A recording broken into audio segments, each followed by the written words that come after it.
the beep. Let me keep going. We got a long ways to go. Therefore, this is what the Lord, the God of Israel, says to these shepherds. Instead of caring for my flock and leading them to safety, you have deserted them and driven them to destruction. Now I will pour out judgment on you for the evil you have done to them. But I will gather together the remnant of my flock from the countries where I have driven them. I will bring them back to their own sheepfold, and they will be fruitful and increase in number. Then I will appoint responsible shepherds who will care for them, and they will never be afraid again. Not a single one will be lost or missing. I, the Lord, have spoken.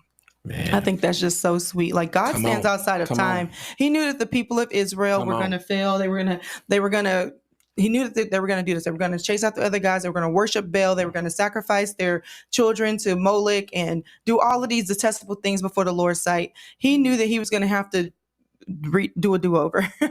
And so he sent people to other foreign places. Come on here. So if you've been hurt by church and you've been scattered and you have been hurt by relationships, by things that went on inside the church, and you have seemed to be scattered, you have seemed to been pushed off to somewhere else. Right?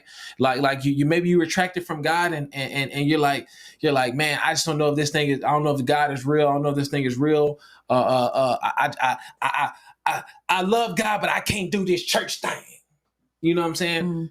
Maybe God has done that to preserve you.